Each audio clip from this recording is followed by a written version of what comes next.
Tasha. How are you? Hi, Miles. I'm good. How are you today? I'm good. I'm good. So I want to jump right in with you today. Okay. Tell us how you became a stylist and why you chose that line of work. I became a stylist at 19, and it kind of started as a hobby, and then it grew into more of me realizing that it was a gift. Because this was prior to me even go. Actually, I take that back. It was prior to me going to hair school. When I was like 16 when I started. So once I realized it was a gift and that I was really good at it, I decided to go on and get my license and pursue it. And it's just been a blessing for me. And honestly, I decided to continue doing it because it was easy money at first. But yeah, it's just turned into a great career. So. All right, perfect. And how have you been coping through these uncertain times? Like, has anything changed with your business model? Has this affected you at all? Like, being that COVID is going on and things of that nature?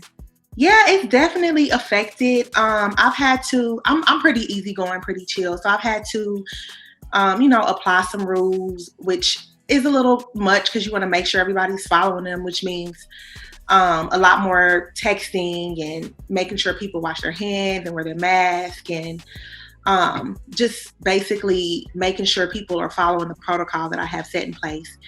And during COVID, of course, I was down for almost a month and a half, 2 months. So that was tough. But honestly, I needed the time off to reflect and decide how I wanted to move forward. And I realized that I was working a little too much, so I kind of enjoyed it. But I'm actually ready to pick the pace up again. So I'm back in the salon, but not 100% yet. Which is it's a good segue into what I think which will be full again and busy and complaining about having time off. So I'm gonna enjoy the mid. Yeah. So you said something that was really key to me. You spoke about how you actually took the time to reflect and you came to the conclusion that, oh, maybe I am overworking myself as an entrepreneur. What made you come to that realization? Was it just having the extra time that you normally didn't have, or like it was spending the time with my son? Okay. And just being, I felt like I was intentional with the time, but just even more intentional with just his day-to-day stuff. And him reciprocating the happiness. He was just so happy, really. I love you, mommy. And he just really enjoyed it. And I did too. And yeah, I just feel like it was just a good time for us to really spend together without a schedule more than anything. He didn't have to be at swim. He had to be at school or, karate. And so everything was closed. All we had was each other. We had to be creative. We were outside a lot. And I love outside, but we weren't doing it as much because you work, you come home. Last thing you want to do is be in the heat after you've been in the car for hours. So I enjoyed just flying a kite. That's good. That's enlightening. So now that you're kind of back in the, at your shop a little bit more, has your relationship with your clientele changed at all just because you do have to take these safety precautions? I think it's gotten closer because I've always been pretty one-on-one, but I have to be a little stricter. So no one's complained, but I feel like if before a client could say, hey, can I get in? And I'd be like, let me see what I can do. I can't do that. So it's a little more it's a lot more no's, unfortunately. So it's more like whatever size he says, I book online. So you just have to book that way. If I start putting people in, then I'll be overbooking myself. So that part is a little tough because I don't like saying no. Not that I'm a pushover, but I like to be accommodating.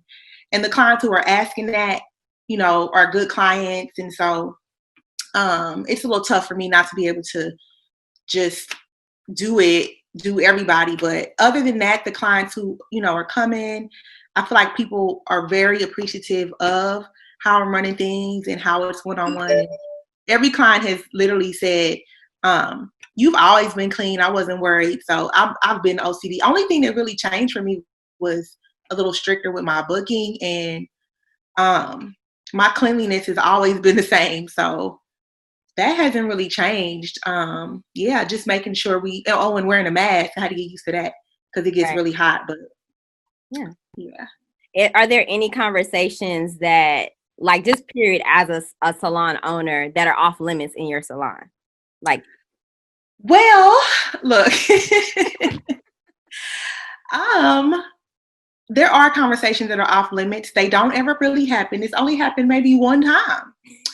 And was I there? You were there. I didn't know if I was going to say that, but girl, yeah. Beyond like, I mean, of course, we all have free speech, but I just feel like if a client is there with me and they say things and I don't really like it, I'm not gonna shut it down, because people should be able to say how they feel. But it's my job to protect the people who are in my space. So conversations are off limits when there's other people in the salon, because you don't know everybody's view. So for me, I feel like it's my job to, protect the energy and just keep it neutral, because it's not, it's not debate class in the salon. So just get your hair done and take your view somewhere else if there's other people in there. Right. But you feel like for you, if you're one-on-one with the client, you don't mind discussing things that might, in some spaces, not really would make people uncomfortable. You're cool with doing it one-on-one with your client. Yeah, I'm cool doing it, because I feel like everything everyone says is a learning lesson on how you might want to add something to your life, or a learning lesson on the type of people you need to completely stay away from. Right. Or Absolutely. just it's just the constant, like people telling you how they feel is getting to know people. The more you know, the more you grow, the more you learn. So I don't mind until it becomes disrespectful or something that I feel like is harmful to me, or harmful to the community, or harmful to, my Black brothers and sisters, my child, anybody really. I mean, it ain't anybody. So if it's something that's disrespectful, then I'll just kind of shut it down. But I don't really have those issues. That's good. Yeah. So speaking of that, what's the craziest thing that's ever happened? It doesn't have to be like per se in the salon that you own, because you have your own space now. But like if you've ever worked at a salon and something crazy happened, or if you've owned a salon and something crazy happened. Oh my God. One time. Uh-oh. Now this was back. I've been doing hair for almost 20 years. I had to reach back. I'm like, I have two things, but one isn't that bad. Well, I'm gonna tell one real quick. This one client used to bring her drink all the time, and she would get so drunk in the chair. She would bring a bottle of champagne every time she got her hair done, and she'd get it sew in. So it's about 3 hours. Yeah, so but happy hour for her. Girl, she would be like done. So that was funny. Oh but my goodness! Back in the day, somebody got arrested in the salon. Came and got girl picked up in your chair. In the chair. No, you were doing this girl's hair, this guy's hair. So I think she was like in process. Okay. But yes, it was just like, is this happening? Yes. She wasn't like looking crazy yet, but she was in process. And the reason they came and got her is because she was like on the run. So you had an actual client that was on the run, and you were in the process of doing her hair, but you hadn't got through everything. So maybe like she was sitting there with her hair washed, but not. Wow. They tracked that car to my salon. It was insane. They tracked her car to your salon? Her car, her vehicle. Oh, her vehicle. Okay. Yeah. Wow. That was funny. I mean, that just popped in my head. That's a very interesting story. 23. Yeah. I was probably like 23, and life was wild then anyway. So like thinking back, it wasn't really that which is even crazier. It was just like, dang, that's crazy, and we just kept working. Oh my goodness! So for you, being that you've been in the industry for so long, what's something that you want to see that possibly can change that for the positive? That you see that maybe. I just want stylists to get back to taking care of healthy, natural hair. And when I say natural, that doesn't mean, just natural without chemicals. I mean just our hair without extensions. I love extensions. I wear them. They're great, but I feel like a lot of the stylists now are just all about the money. They have zero integrity, and it's pretty awful to me. It's cringing, and I feel like it changes the industry to a point where their expectations are so low that that's actually their mindset and what they're willing to pay. So if you have to shampoo before going into a salon, that that's not going to help your hair at all. Like the things we do at the bowl are so important that I can't even imagine touching someone's hair without the proper cleansing at the shampoo bowl. So just getting back to like walking in a salon and, you know, there's dryers going, people's shampoo bowl, just the energy of that I miss. We're all in suites now, so that's been gone, but just the healthy hair and the conversation and like even just how we used to like just be so excited about the hairstyles and like, oh, this is, you know, it's just now it's like, oh, you get a lace front, you get a lace front, you get a lace front. Everybody gets a lace front. Well, I want to personally take the time to thank you because you are actually the person who takes care of my natural hair. Because you take it seriously. And that's something that I look for because I want to be able to wear my natural hair when I feel like it. Like even during this time where we've been pretty much out of commission for like, 2 or 3 months, I saw a lot of my friends struggling because they're so used to getting sew-ins, braids, and all that stuff. And I actually took the time to spend more time with my natural hair, being like, oh, if I put this product on my hair curls this way. Or if I do this, it curls that way. Yep. So I wouldn't be able to do that if it wasn't for somebody like you that was helping me maintain the health of my personal hair. You know? Yeah, and so it's also the thought process that we think our hair is too much work, but it's our hair. Right. So how can we spend all this time and money on weave and our hair underneath is not, you know, doing well? So hopefully the pandemic made people appreciate their hair more because they had no choice. Yeah, maybe that's what I was hoping. But I mean, only time will tell. And as you open up to full capacity, you'll realize. I mean, like you'll be able to tell too. Yeah, it hasn't been horrible. Okay, good. I'm sorry.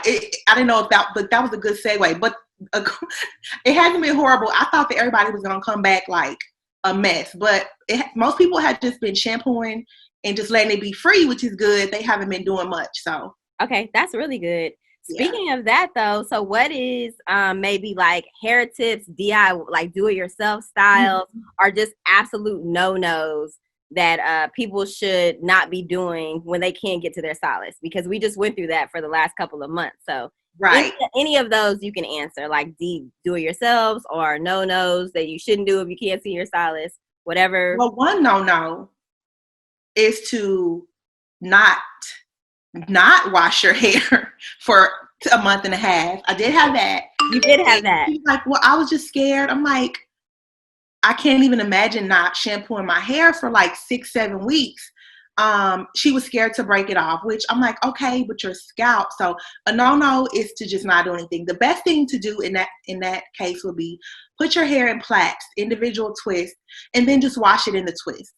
And then just leave them there until they dry and then take them out and detangle it that way so that you're not dealing with it wet. So sometimes the hair is fragile when it's wet and some people are scared to be pulling and tugging on it while it's wet. So you can put it in some braids or twists and then shampoo it that way if you just can't get to the salon. And after you shampoo it, spray a leave-in and put some oil on it and let it be. You can even from there, if you wear wigs, put a wig on. And I'm talking like just like individual, you know, braids or twists, something like that. That's just a good way to get your hair clean, not worry about breakage or, you know, the fear of like over manipulation doing it yourself. Okay. So with that being said, like you're saying, just do not wash your hair. Yes. It needs water because if you don't water a plant, it will die. Right. Yeah. So what was her biggest concern that she was going to break her hair off? Like, was it the process after washing your hair, like the blow drying process, or was she more concerned? She was more concerned with the whole situation. Just all of it. And I think, and again, like it's the fear of doing it, but I think that it started from beginning when people would go to the salon every week, every 2 weeks. And some clients don't even know how to shampoo their hair. They have never shampooed their hair. And they're addicted or handicapped to the salon. And it's actually not good. That's why I teach hair care a lot, because you just don't want to be 100% dependent on someone else for your hair when it's such, you know, the styling and all that, but just the shampoo is something that we all should be able to do. So I think she was just scared. She really just was like, I don't know, I've never done it. Wow, that's crazy. No. And you don't really realize how much, I mean, like, of course, stylists are needed. I love you. I need you. But you don't realize how much we actually count on you all to to be, you're a part of our lives. Like without you, yeah. like how do we make it to our next work meeting, or how do we go on a vacation? Like every time you have something planned in your life, you always think about, especially being a Black woman, how am I going to wear my hair? Right. Like no matter what it's to, right? And so that's what I'm here for. I think the styles and helping you maintain. But I feel like for basic stuff, we should, I want to educate my clients to be able to do that stuff at home, because I'm super busy. And I'd rather clients see me for, bigger things, and they can just shampoo their hair and maintain it versus calling me, stressing me out over a blowout. So that's why I'm big on education, because I want us to work together, especially if your goal is to grow your hair out. That's going to take teamwork. Absolutely. And so any do-it-yourself hairstyles that you can think of for people that still can't make it to the salon? Because even though Texas is, and that's where we're both located, is primarily opening back up, there are other places that are still not opened up and salons are not there yet. So what are some do-it-yourself styles that you would recommend, other than like the plaits and washing it? Like what if you actually want to put it up and look presentable because you have something to do? Right. Okay. So I love, like, there's a lot of, cheaper hair places that you can get hair. But since the hair stores are closed, Amazon actually has extensions, believe it or not. So you can get some extensions from Amazon that match your texture, whether they're straight or curly, and you can shampoo and blow dry or not, depending on your texture, and pull it back in a ponytail. And, do the old school ponytail, wrap it, or the drawstring ponytail. Those are always good, easy styles that you can just keep it off. Or you can just pull it back with your natural hair if it's long enough and put it in a bun, or put it up in a bun. And after you shampoo it, condition it, you want to put an oil in it. And then if you're going to do it wet, then you can, lay it down wet and then tie it with a scarf. And you can wake up the next day with it sleek and smooth. So those are always easy. You could also, this might be hard for some, but some people can. But you can just do plait straight back. You can crochet some hair in. Okay. These are actually crochet locks I did myself. So these are, it sounds a little intimidating, but crochets are something you could do, especially if you're at home right now, because they take a while and you probably have more time than you would if you were working. So that's something easy you could do that'll last you longer, and so that you're not shampooing it all the time as well. Right. And messing with your hair every single day. Like some people are manipulating it. Right. I was going to say that the goal is to keep the manipulation down. Okay. Yeah. So if you did the ponytail, you could probably keep that for like 4 or 5 days. That's true. Just try not to poke yourself with the pins, like wrap it, and then just use fewer pins. Right, and sleep pretty, because sleep with a scarf every night. Even with these, I tie it up every night. Okay. Just you don't want this to get all dry and brittle. Okay. And even for like styles like this, when you're oiling your scalp, you want to spray a little water first. Oh. And then oil it, because the water is the moisture, and the oil is going to lock that moisture in. Okay. So if you oiling your scalp and it's really dry, then you're actually locking in dry. Okay. That's so just a little mist of water. Yeah. I didn't even know that. Okay, nice. Because I know a lot of people are, honestly, like when I go out and about, I'm seeing a lot of people with styles like ours, like styles, braids and stuff. And that's good to know, because me personally, I literally, after the first couple of days after I get something like this, then I start putting oil and stuff. Right. To know to put water. And then to add just a little, like a spray bottle. And I actually spray down the locks too, because they get itchy and dry. Yeah, they get dry as well. Okay. Yeah. I don't put oil on these, but I put water and just kind of go through them and spray them with a little. I actually have a thermal protectant shine spray from my line, and I spray them with that just for smell, because they can hold smells and stuff too. So spray them with a little water and hit them with some smell good. Right. Some spray. And you just mentioned your line. Can you tell us a little bit about your line, the inspiration behind it, and like how people can purchase the products actually?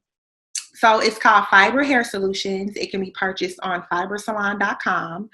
And the inspiration from it was just through my years, I've used several different products. And I used to have reps come to the salon back home. I'm from Kansas City.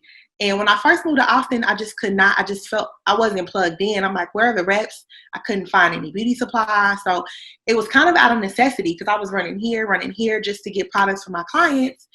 And then the Black hair care products that I wanted to support don't offer wholesale, which is fine. But, I wanted to be able to sell like the brands that we see in Target and stuff, but you have to go to Target and get them. I have to go to Target and get them. There's no professional hair product line that I have to go get from Target. I don't get products from Target. So the fact that I couldn't get what I needed, it just made sense for me to just do some research and start my own. And then that way that what I was using in the salon was the same thing that I could sell my clients to take home. And I just really wanted a cohesive brand. So that's what prompted it. And it grew. I started with like 5 and I think I have like 15 now. 15 products? Wow. That's so amazing. I love it. And I feel like I'm still in the stage of using it, getting to know what people love, and the products that my clients are like buying, those are the ones I'm gonna like, re-up on. So it might be a few discontinued here and there and a few added, and then I'll, grow it more. And I haven't really done much marketing for it yet, but my clients love it. So I mostly sell it in the salon and I sell online as well, but my clients literally love it. Yeah, no, the products are amazing. I can say Thank you. Yeah, and they're so pretty. Yes. What is it again? Tell us again. Fiber, FIBER, salon.com. We'll make sure we put a link below just for you, Tasha. Yes. And the name, because fiber actually, our hair is fiber, it's keratin. So I chose something because it's for all textures, actually. The keratin that's in it is strengthening, and all the ingredients in the collection are good for different hair types. All right, perfect. And I do want to kind of wrap it up. We're coming towards the end with a current event maybe that has caught your eye, and then we'll get into a fun like fire round of questions, and then we'll sum it up. So, keeping with the positive energy, I'm gonna switch it up. Tasha. The owner of Netflix just donated $240 billion to HBCUs. So, what? Yeah. I just read that. I was like, that's really, really good. Yeah. Sharing some positivity. And of course, there's going to be a lot of people who hate us, but there are people who see us. There are people who are rooting for us. Of course, we are rooting for each other. And it's really hard out here. It's negative. But if we try our hardest to stay in the positive space, I think it'll feel better, and it'll be better for the world if we can stay positive. Because I'm going to tell you something. Those Karen videos, for me, I actually would be laughing in an old white lady's face if I wouldn't be yelling and cussing her. Right. I'd be like, oh, you for real? Like, it wouldn't even bother me. For real? Yes. Exactly. I would be so unbothered, but everyone doesn't have that peace. And, it could escalate. It could go here, it could go here. I mean, I can cuss somebody out with no cuss words. So. Right. Absolutely. And I love what you just said. Like, it's about your peace. And that's a big thing for me. It's like just protecting your peace. Just because somebody else is acting a certain type of way doesn't mean you have to react. And if you are going to react, your reaction could be purely just to tape this person to see how they're acting towards you, but you don't have to react back. And that's where I feel like we find a lot of us, we start getting upset. Mind you, there's a lot of people that have handled the situations properly too. Yeah, for sure. But there's no reason to me to get so upset, because it's like, hey, this is kind of, to a certain extent, for us being Black women and being Black men, it's expected sometimes. You see it, it might happen to you. So what's the best way to handle it? And unfortunately, I actually feel, well, not unfortunately for the person, I feel sorry for them. Me too. You have that much hate in your heart. Like, it's very sad. And it's extremely sad. You're obsessed with me. Yeah, you're obsessed with me. Literally and figuratively, you are. It's more pity for me. I'm like, I'm sorry that you're not having a good day. I'm good. And I would never let someone steal my joy. Of course, there are circumstances. I'm not, acting like I'm just perfect. Yeah. But some of the videos I see, I'm definitely laughing. Yeah. No. Some of them for me too. I'm just like, that person, are they okay? Like, I'm more like, are they okay mentally? Is everything intact? But hey, look, we've been going through crazy times lately, so I completely get it. But I'm glad that you're taking the positive route, because that's the same route that I'm taking. It's like, awesome. That's why we're friends. That's why we're friends. But yeah, so I want to do a little sing-song round with you to see if you can figure out the rest of the lyrics to a song. Okay. All right, you should get the first one right, but let's see what happens. All right, so what's the next line? I don't want no scrub. A scrub is a guy that can't get no love from me. Hanging out the passenger side and the best friends ride, trying to holler at me. All right, I love it. Oh, so you outdoing me with the singing. You can't just read TLC. All right. How about this one? Packing the mail. I'm gone. Okay. She love how I smell. Say it again. She love how I smell. Cologne. Oh, there it is. All right. I see you. All right. I think that's enough for today. I like that. Was fun. Okay. That was fun. All right. Well, thank you so much, Tasha. You're welcome. We appreciate you. I know that you're busy. You got a client coming up right now. So she actually just texted me and was like, I'm gonna be a little late. So see, God is always the energy. It's always good. It's always good. So is there anything you would like to leave us with today? Life is full of changes. And I literally just told my client this today. I'm gonna run it down. So between 2014 and now, these are the things that have changed for me. 2014, I had a son. I moved to Austin. I started a business completely over, didn't know a soul here. I got divorced. I got engaged now, and I'm building a house. Congratulations! And you're what? I'm building a house. I love it. Congratulations. Like when I look at it like that, I'm like, oh my God. And my client, I was like, oh my God, I can't believe all that has happened just this short period of time. But life is just full of changes. And my advice, or how I get through things, is just to keep your head up and plan your next move in the middle of the chaos. Take no time to be crying about it. Like, of course you're gonna go through pain, but you gotta keep it moving, especially if you have a kid.